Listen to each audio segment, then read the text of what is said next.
Yo, salut à tous, c'est Locan et bienvenue dans cette vidéo bilan de la Worldwide Developer Conference de 2022, bilan de la keynote inaugurale de la Worldwide Developer Conference de 2022, dans laquelle Apple nous présente traditionnellement les nouveaux systèmes d'exploitation qui vont être présentés aux développeurs durant toute cette semaine prévue pour les développeurs, mais à nous, pauvres moldus, c'est ce qui arrivera en septembre et octobre sur nos iPhones, nos Apple Watch, nos iPads, nos Apple TV, d'ailleurs on n'a pas parlé d'Apple TV, ainsi que nos Macs, ça arrive généralement en octobre. L'idée de cette vidéo, c'est à chaud, la conférence vient juste de se terminer, j'ai à peine eu le temps de prendre une douche à entendre l'entraînement, vous savez tout. L'idée de cette vidéo, c'est simplement de vous partager à chaud ce qui a été dit dans cette conférence, rapidement, encore une fois. C'est pas comme l'année dernière ou l'année d'avant de faire une vidéo de 30 minutes dans laquelle je vous partage tout. D'ailleurs, j'ai même pas réussi à télécharger la vidéo pour vous faire des petites captures qui vont bien, etc. Des petits plans de coupe ultra sexy. Donc, on va forcément zapper des trucs. Vous serez là dans les commentaires pour me dire « Oui, Locan, c'est dommage que t'aies pas parlé de ça, etc. » parce que je trouve ça super sympa. Et c'est très bien. Partagez-le, on en parlera, on débattra dessus. Là, on fait le bilan global et dans la semaine, vraisemblablement mercredi, vendredi et dimanche, on fera 3 vidéos de plus sur iOS, iPadOS, macOS, watchOS et les nouveaux Mac qui ont été annoncés, puisque oui, il y a 2 nouveaux Mac, enfin un vrai nouveau et un autre qui a été mis à jour, qui ont été annoncés. Je vous propose, sans plus de préambule, de rentrer directement dans le détail de cette vidéo. Commençons par iOS 16, si vous le voulez bien. La première des choses qui a été annoncée, et c'est logique en même temps, puisque c'est la première chose qu'on voit quand on utilise son iPhone, c'est l'écran de verrouillage qui est enfin remis à niveau, remis à jour. Et on parlait de cette Worldwide Developer Conference avec les membres du Discord dans le podcast XXL. C'est un contenu premium que pour eux. Vous avez le lien du Discord dans la description. On en parlait hier dans ce podcast XXL. On me demandait qu'est-ce que j'attendais de cette Worldwide Developer Conference. Et en réalité, tous les systèmes sont déjà stables, proposent des fonctionnalités, de l'interaction entre les uns, les autres, etc. C'est déjà très très cool. Et je supposais qu'Apple allait arriver avec ces petites améliorations, ces petits trucs très légers, cette petite couche de glaçage sur le gâteau qui existe déjà depuis 15 générations maintenant, bientôt 16 sur iOS, pour rapporter des petites fonctionnalités qu'on ne savait absolument pas qu'on avait besoin ou qu'on pouvait espérer, désirer. Et bien c'est exactement ça. L'écran de verrouillage qui est mis à jour, moi mon écran de verrouillage, il me va très bien. À aucun moment je me dis ça serait cool d'avoir des trucs en plus sur l'écran de verrouillage de mon iPhone, même s'il y a des rumeurs d'Always On Display pour l'iPhone 14, etc. Et bien l'écran de verrouillage sur l'iPhone 16, sur iOS 16, se met à jour et permet d'afficher davantage de fonctionnalités. Il va y avoir la possibilité de corréler l'écran de verrouillage à un mode focus, par exemple le mode je suis au travail, le mode temps personnel, le mode entraînement, etc. Votre écran de verrouillage, le fond d'écran va pouvoir changer, de pouvoir changer la police de l'horloge en haut, de pouvoir changer le fond d'écran que vous allez utiliser, le thème de couleur de cette police et la dynamique apportée sur la photo, et de pouvoir rajouter également des widgets sur votre écran d'accueil. Donc ça peut être très sympa parce que moi très souvent je déverrouille soit mon Apple Watch, enfin je regarde mon Apple Watch ou je déverrouille mon téléphone pour avoir des infos de météo par exemple. Je suis un grand copain de l'application Carrot Weather, donc je déverrouille mon iPhone pour voir ce que me dit le widget de Carrot Weather. Et bien là en fait, je suppose, puisque les gens de chez Carrot ils sont très bien, qu'on pourra mettre directement le widget Carrot sur l'écran d'accueil. Idem avec les cercles d'activité, si vous ne les avez pas déjà sur votre montre par exemple, pour avoir juste en tapant votre iPhone, en touchant l'écran, les différents widgets et les différentes informations qui peuvent vous être importantes. Il y a une petite fonctionnalité que je trouve très cool, ça s'appelle Activité en direct, et voyez ça comme un widget vertical qui prend toute la largeur là mais qui n'est pas bien haut, qui va être en bas de votre écran d'accueil de votre iPhone. Et si vous avez un suivi sur un livreur Uber, sur une course Uber par exemple, sur votre musique, vous êtes en train d'écouter de la musique, vous êtes en train de suivre un match plus aux États-Unis, mais de basket, de baseball, etc. Et bien au lieu d'avoir 20 000 notifications qui vous donnent en temps réel le score, et bien vous avez ce petit widget en bas qui se met à jour continuellement, un petit peu comme le widget de votre musique quand vous écoutez de la musique actuellement qui prend pas mal de place. Mais là, ça sera le même délire, il sera en bas de votre écran et ça, c'est plutôt sympa. Une autre fonctionnalité liée à la partie concentration et au mode focus, c'est le fait que le système puisse s'adapter, incluant les mails, les calendriers, les onglets Safari, à peu près tout, sinon beaucoup de choses, puisse s'adapter en fonction de si vous êtes en mode perso, donc ça affiche tout, ou en mode travail et ça n'affiche que le travail. Je ne sais pas trop comment ça fonctionne, on en saura plus dans les prochains jours et évidemment une fois que les bêtas publics seront arrivés, on les installera à la maison histoire de voir à quoi ça peut ressembler, mais c'est aussi pour ça que là on fait juste une review globale et qu'on détaillera un petit peu plus parce que là aujourd'hui tous les développeurs à San Francisco vont justement jouer un petit peu avec les bêtas développeurs d'iOS 16 et on en saura vachement plus juste demain matin. On a dans l'application Photo, alors que Photo ne gère toujours pas les photos de mon Alpha 7 Mark IV avec lequel je filme actuellement, c'est excessivement frustrant pour un appareil qui est sorti en novembre. On va avoir dans Photo la possibilité de créer des bibliothèques partagées. Vous avez une bibliothèque avec vos parents par exemple, avec des amis, etc. Et vous allez pouvoir partager cette bibliothèque avec votre groupe de potes très proches ou avec votre famille. J'ai la sensation que ça va être relié au family sharing et pas forcément avec les 5 personnes que vous voulez. Et vous allez pouvoir partager automatiquement ou manuellement des photos avec ces personnes. Dans la démo, par exemple, il est fait, vous êtes en couple et vous avez un enfant et vous pouvez partager dans la bibliothèque familiale automatiquement les photos où il y a les 3 personnes ensemble, le couple et l'enfant.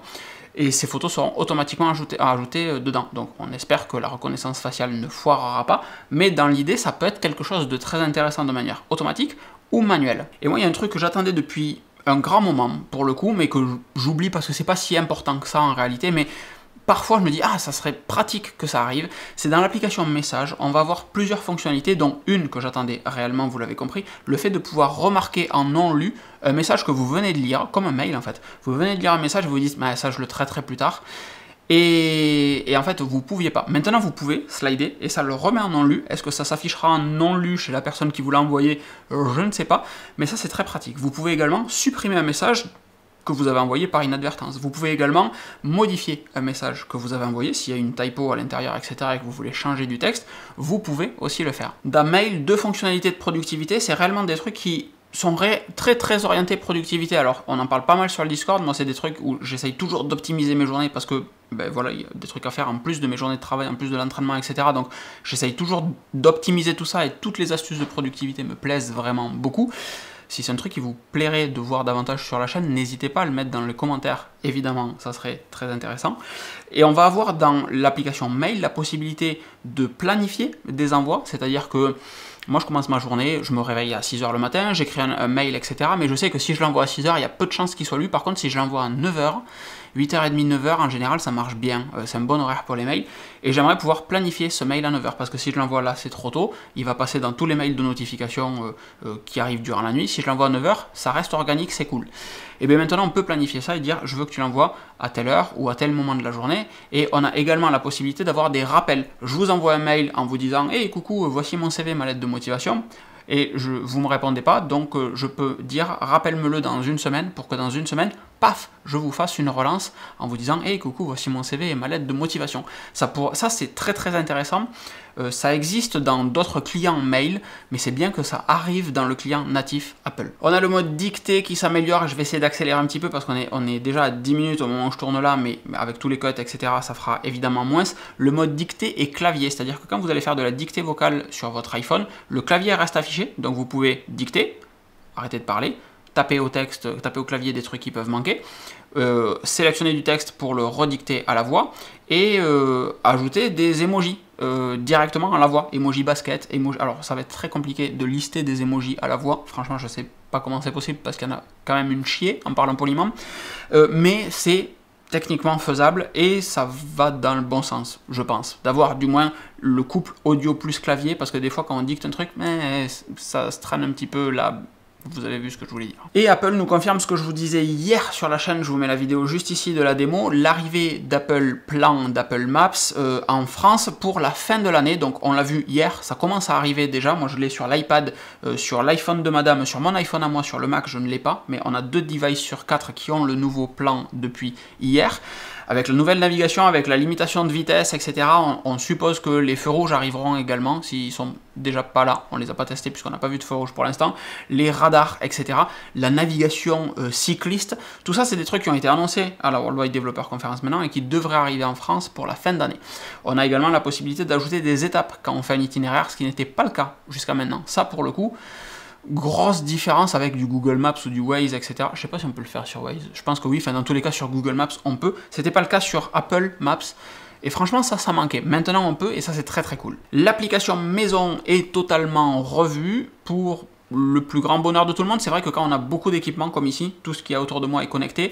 Et en fait quand il y a beaucoup de devices ça devient un petit peu complexe. Il y a une volonté d'intelligence artificielle, j'allais dire, j'aime pas utiliser ce mot pour tout et n'importe quoi, mais l'application va s'adapter en fonction de la quantité de devices que vous avez. S'il y en a beaucoup, et bien au lieu d'avoir une interface très complexe avec plein de trucs, moi je dois scroller 2-3 fois sur mon application maison, et bien en fait là, les équipements vont être regroupés. Par exemple, toutes mes lampes vont être dans un endroit, je clique sur lampe et poum, ça m'affiche mes lampes. Et ça évite d'avoir du scroll et du scroll et du scroll pour que tout soit affiché sur une seule et unique page. Ça c'est très pratique. Et on a l'annonce officielle, ça y est, maintenant que d'ici la fin de l'année, je regardais pour être sûr que ça ne soit pas octobre et automne, etc., que d'ici la fin de l'année, les accessoires connectés Matter seront compatibles avec l'application maison. Je vous avais fait une vidéo complète sur Matter ici. Très très cool, ça commençait déjà à arriver, on avait évidemment des équipements Thread qui étaient déjà dans la place avec les équipements Eve, pareil je vous avais déjà fait une vidéo là-dessus, sur tout ce qui était les équipements Thread, les réseaux Thread et le matos Eve, la vidéo doit venir. Il y a plein de trucs vraiment cool à vous poster dans pas longtemps, si vous n'êtes pas abonné à cette chaîne, c'est franchement le bon moment pour le faire. C'est toujours le bon moment, mais c'est toujours le bon moment de vous le rappeler à chaque vidéo, donc à chaque fois je vous dis que c'est le bon moment, enfin voilà, vous pouvez vous abonner, allez-y, j'attends. Maintenant, là, le bouton en dessous. Merci. Et on a l'application santé qui va se mettre à jour un petit peu avec, pareil, on en parlait hier, c'est vraiment trop ouf en fait, on en parlait hier sur le Discord, l'application santé qui va apporter un petit peu de proactivité. Regardez, votre santé est pas ouf sur tel élément n'est pas terrible, il y a tel facteur qui peut jouer, le sommeil, l'activité physique, etc. Et on peut cliquer sur chaque truc pour voir les différentes évolutions. Alors c'était sur les fibrillations cardiaques l'exemple, mais c'est cool, ça va vraiment dans le bon sens parce que l'application santé, surtout si vous avez une Apple Watch, collecte énormément de data, mais va très rarement vous indiquer de quelle manière les data s'interconnectent entre eux. Et c'est ce qu'on attend en fait. Enfin moi c'est ce que j'attends en 2022 d'un device comme un iPhone, aussi puissant qu'un iPhone. On a l'application Form, alors elle s'appelle Form, elle s'appelle l'activité en anglais, qui arrive sur iPhone même si vous n'avez pas d'Apple Watch. C'est-à-dire que vous, qui n'avez pas d'Apple Watch, eh bien vous allez pouvoir avoir une application activité une application Form, pardon, sur votre iPhone et avoir un petit cercle d'activité qui va se compléter en fonction de vos sorties vélo Strava, de vos runs Nike, etc. Ça va automatiquement computer tout ça pour calculer la quantité de calories que vous avez brûlées sur une activité et vous allez pouvoir mettre un premier pas dans la partie complétion de cercle même si vous n'avez pas d'Apple Watch. Ça c'est très malin de la part d'Apple, mais pour autant on n'a pas de réseau social santé qui apparaît. Ça, c'est un truc que j'attends depuis longtemps, de pouvoir partager avec vous mes cercles d'activité, mais avec tout le monde. C'est-à-dire que vous n'ayez pas mon identifiant Apple, que vous n'ayez pas mon numéro de téléphone, que vous n'ayez pas mon adresse, mais partager sous la forme d'un pseudo, comme avec Apple Music par exemple. Vous pouvez vous abonner à mon profil Apple Music pour écouter ce que j'écoute et suivre, vous abonner à mes playlists, etc. Mais c'est pas le cas avec Fitness et ça manque vraiment. Et bien ça ne sera pas cette année non plus. Bon, je passe rapidement sur iOS, j'enchaîne. On a également CarPlay nouvelle génération qui arrive, mais les modèles compatibles seront pour fin 2023. C'est écrit sur le site, hein, annonce des modèles compatibles fin 2023. On a donc le temps d'en reparler largement, mais en gros on a une démo avec un écran qui prend toute la largeur de l'écran en mode Mercedes, Porsche, etc. C'est pépite, ce qui viendrait confirmer un petit peu ce que je dis depuis le début, à savoir que Apple ne développe pas une voiture, mais un système d'infotainment prévu pour être rajouté sur les voitures existantes avec des partenariats. Je pense vraiment pas qu'Apple fasse une voiture, mais qui... Bon, ben, je viens de vous le dire, qui veulent s'interfacer avec des trucs ou proposer des solutions clés en main, un petit peu comme une Apple TV pour votre télé, et bien là, ça serait la même chose, mais pour une voiture. Voilà, je pense réellement qu'on va sur ça. On passe à macOS, si vous le voulez bien. macOS nouvelle génération s'appelle macOS Ventura, et macOS Ventura, il sera disponible sûrement en octobre. C'est souvent le cas où fin de septembre, début octobre, ou fin d'octobre, c'est souvent fin octobre. Donc on a pareil, les mails qu'on peut planifier, avec l'annulation ou la programmation d'un envoi. Annuler un envoi, j'ai oublié de vous le dire tout à l'heure, ça c'est ouf aussi. Vous envoyez un mail et vous pouvez le rappeler, dire non, tu ne pars pas. Je ne sais pas comment, est-ce que quand on clique sur envoyer, il part virtuellement, il n'est pas réellement totalement parti et du coup vous pouvez dire non en fait je le garde. Bon, moi qui suis chez Proton, je ne sais pas comment ça va s'interfacer. Le Spotlight qui se met à jour, des nouvelles fenêtres de recherche, des actions rapides dans Spotlight, le fait que les applications messages, vous puissiez à nouveau éditer. Tout ce qui arrive sur iOS arrive également sur macOS, sur iPadOS aussi. Évidemment, il faut de la synchronisation entre tout ça. Donc les messages, le fait de pouvoir éditer un message, supprimer un message, ça arrive sur macOS aussi. Les photos partagées, la bibliothèque partagée, mais il y a un truc que je trouve vraiment cool, ça s'appelle Stage Manager. Et c'est le fait d'avoir sur votre écran, alors ça me correspondrait parfaitement ce truc, le fait d'avoir sur votre écran l'application principale que vous utilisez en plein milieu de l'écran, elle va se centrer toute seule, et sur le côté, donc votre dock en bas, et sur le côté vous allez avoir les différentes applications que vous pouvez utiliser en mode multiscreen par exemple, et ça c'est très intéressant, parce que ça vous permet d'avoir un écran qui va être toujours propre, et d'avoir sur le côté une miniature, un petit peu comme un Mission Control++, une miniature des différentes applications que vous êtes en train d'utiliser. Je suis très curieux de voir comment ça va s'interfacer avec Mission Control. Je vous avais fait une vidéo en vous expliquant les bureaux virtuels de Mission Control, comment les configurer, etc. C'est ma plus grosse astuce de productivité sur macOS. Réellement, c'est de la bombe. Comment les deux vont s'interfacer? Est-ce que ça remplacerait Mission Control? Est-ce que ça vient en plus de Mission Control? Si ça vient en plus de Mission Control, ça va être très complexe. Et je fais un petit parallèle avec iPadOS là-dessus. Cette fonctionnalité arrive sur iPadOS aussi. C'est-à-dire que sur iPadOS, on va pouvoir avoir du multi-fenêtrage. Vous allez pouvoir avoir 2-3 fenêtres qui vont se superposer et pas forcément faire du split view sur iPadOS. Et vous aurez les autres fenêtres ouvertes sur le côté de votre écran d'iPad. Ça, c'est très sexy, on se rapproche très fortement d'un comportement de macOS, et quand on va brancher un iPad avec iPadOS 16 sur un écran type Studio Display, par exemple, eh bien, vous n'aurez plus juste le carré de votre iPad sur l'écran avec des bandes noires sur le côté, on occupera réellement toute la place de l'écran, et ça sera du multi-screen, en fait, c'est-à-dire que l'iPad se comporte comme un écran d'ordinateur, l'autre écran se comporte comme un deuxième écran d'ordinateur. Et ça, je ne suis pas la cible, mais je trouve que c'est monstrueux. Un truc dont je ne sais pas trop quoi penser, c'est continuité sur l'appareil photo. Continuité, c'est le fait que quand vous commencez quelque chose sur votre iPhone, vous puissiez le reprendre sur le Mac et inversement. Continuité sur l'appareil photo, c'est le fait que Apple dise les meilleures caméras, elles sont là, en fait, c'est celles de votre iPhone. Et en fait, Belkin va proposer un petit adaptateur MagSafe qu'on viendra mettre derrière son iPhone et qu'on viendra coller à l'arrière de son Mac, pour qu'au moment où on commence une conférence FaceTime, eh bien, ça soit les caméras de l'iPhone qui prennent le relais au lieu de la caméra FaceTime de votre Mac, et du coup, améliore grandement la qualité de votre vidéo. Il y a une démo que j'ai pas compris, très clairement, où le mec a son iPhone sur son écran, c'est un Studio Display, si je dis pas de bêtises, ou un Liquid Retina XDR++, machin, poète. Et en fait, il y a une caméra qui le filme à lui, et le grand angle filmant le bas du bureau arrive à splitter l'écran en deux pour avoir le visage de la personne d'un côté et la surface du bureau à côté. Donc de pouvoir montrer ce qui se passe sur le bureau en même temps qu'on montre sa propre tête durant la visio. Je trouve ça incroyable. Je suis très curieux de voir comment ça va fonctionner, ce petit machin. Ah, et un truc qu'Apple n'a pas du tout présenté, ou alors je mangeais trop de pizza à ce moment-là, c'est la mise à jour des préférences système de macOS. Les préférences système sont revues, comme vous avez l'habitude de les voir dans des applications un petit peu modernes, c'est-à-dire qu'il y a une sidebar, et tout est affiché là. C'est exactement le même affichage, je ne veux pas dire de bêtises, que quand on est dans Dock and Menu Bar. Vous allez dans les préférences système, Dock and Menu Bar, et vous avez tout en barre latérale. Donc en barre latérale de ce côté-là pour vous. Et les réglages sur la fenêtre principale, et bien toutes les préférences système seront comme ça maintenant. Et truc qui est particulier, c'est la première fois qu'Apple parle de jeux sur macOS, puisqu'on a du Mac M1, M1 Pro, M1 Max, M1 Ultra, les M2 qui arrivent dans les MacBook Air. Les nouveaux MacBook Air sont incroyables, et les nouveaux MacBook Pro Touch Bar, alors nous ils ont juste un M2 à l'intérieur, mais c'est toujours des MacBook Pro 13 Touch Bar, mais le MacBook Air est incroyable. Je finis juste avec un petit truc sur iPadOS 16, attention vous n'êtes pas prêts, l'application météo arrive sur iPadOS 16. Eh ouais mon pote, toujours pas de calculatrice, mais une application météo. Qu'est-ce qu'il y a à dire?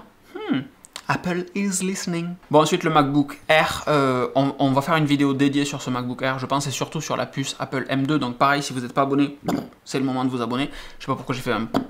voilà.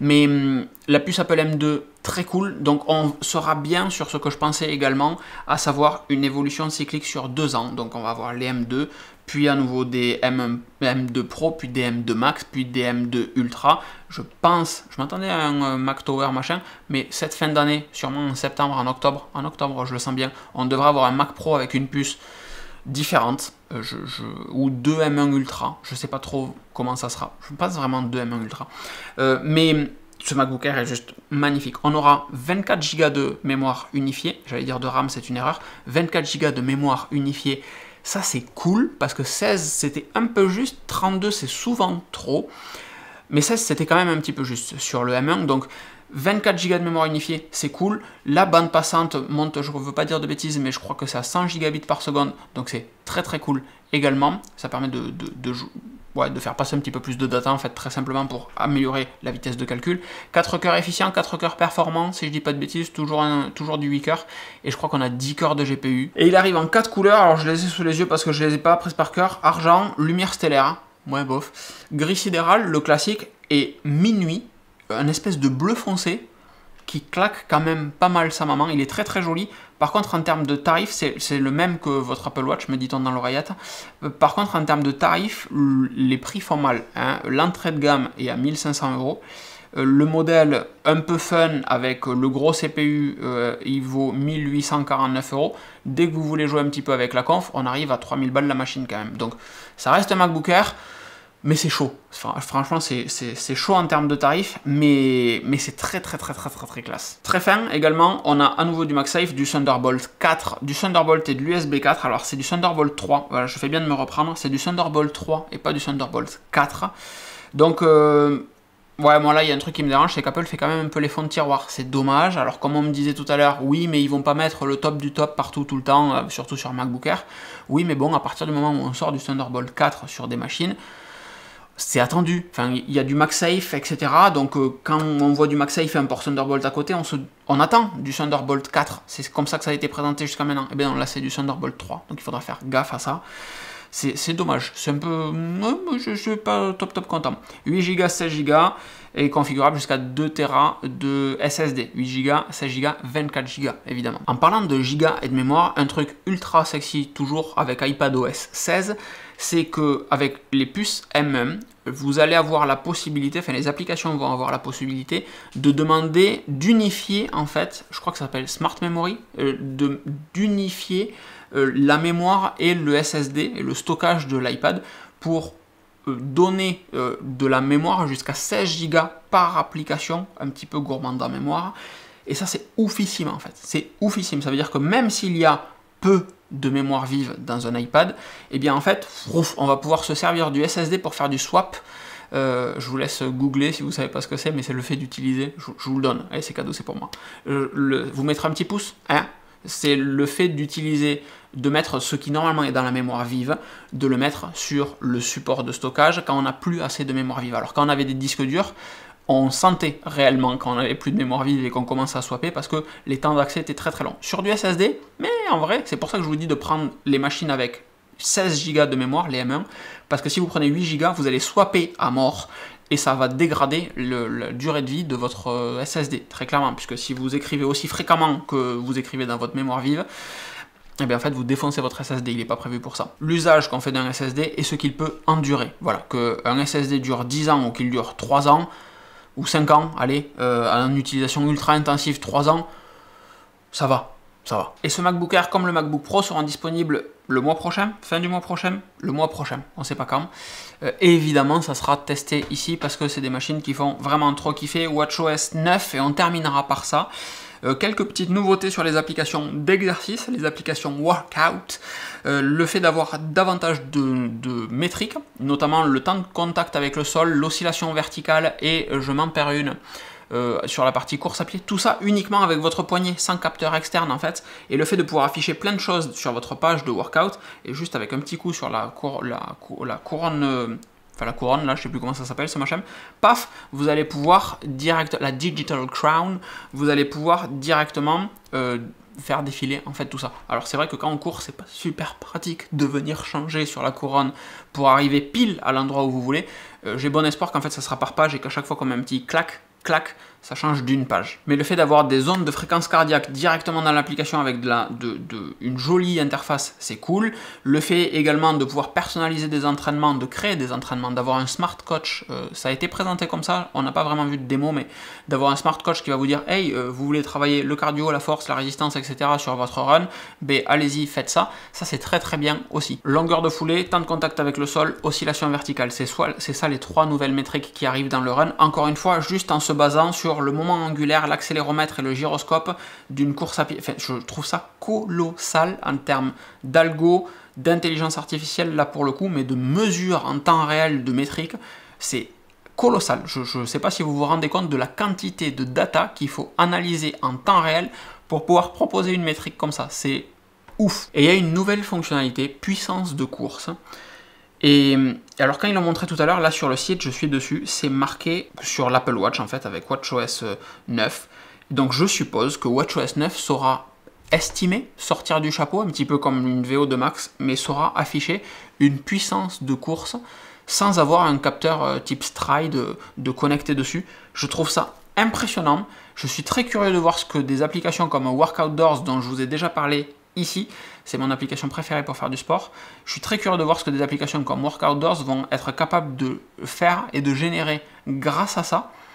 S'il y aura une API d'Apple proposée pour que des applications comme Workout Doors puissent utiliser ça. Et j'espère vraiment, vraiment, si vous regardez cette vidéo, les gens de Strava, mais que Strava fera un truc bien avec ça. Parce que enregistrer des workouts avec l'application Workout, c'est très cool. Les importer avec Strava, c'est une plaie, les gars. Il faut que vous fassiez un truc, vous étiez les meilleurs. Franchement, je ne comprends pas que ça soit plus le cas sur des trucs aussi simples que ça. Donc franchement, s'il vous plaît, faites un petit taf là-dessus parce que quand Apple propose des outils aussi sexy que ceux qu'ils amènent sur l'Apple Watch pour les entraînements, ça serait bien qu'au moment du transfert, on récupère une chier de data aussi sur Strava. Vraiment. On va avoir également, alors le résumé d'activité va être un petit peu mieux. En même temps, vu comment il était pourri, ça fera pas de mal d'avoir un truc un petit peu mieux. Vous pouvez faire le meilleur entraînement du monde quand vous regardez le résumé sur votre iPhone. Mais c'est tronqué, il manque plein de trucs. Il y a juste un pauvre graphique de la fréquence cardiaque et il manque de la data. Donc c'est dans ces cas-là qu'en fait, envoyez tout ça sur Strava. Suivez-moi sur Strava. Envoyez tout ça sur Strava et bien ça permet justement et facilement d'avoir un peu plus de data et un peu plus d'analyse sur votre activité. Et il y a la partie traitements médicaux qui est, alors pareil, je suis pas concerné, mais je peux très facilement comprendre que ça soit prodigieux. Médicaments et vitamines, ainsi que les contre-indications entre différents médicaments sont gérés par l'application santé. C'est-à-dire que vous prenez un médoc et il ne faut pas prendre d'alcool avec, ben ça va vous l'afficher. Vous prenez 2 médocs qui vont pas ensemble, paf, ça va vous l'afficher aussi. Moi, je pourrais être concerné par la partie vitamines. Je suis curieux de voir les vitamines et compléments alimentaires, comment ça va être géré par l'application santé. Et enfin, et puisque c'est la fin de cette vidéo, le timing est parfait, l'application sommeil qui va enfin gérer les cycles de sommeil, donc les moments réveillés, les REM, le corps, les sommeils profonds, etc. Et dans l'application santé, on aura tous ces détails-là.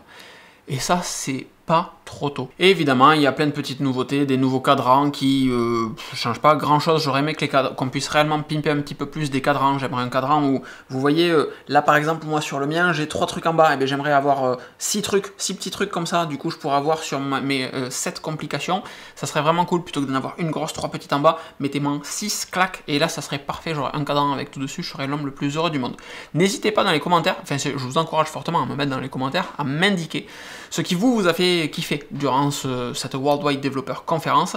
Et encore une fois, si vous n'êtes pas abonné, abonnez-vous, puisqu'on va détailler iOS, iPadOS, peut-être un petit peu WatchOS, macOS, les MacBook Air et la puce Apple M2. Indiquez-moi dans les commentaires ce que vous voulez voir, tester, ce que vous voulez voir approfondi comme contenu, les questions que vous pouvez avoir, etc.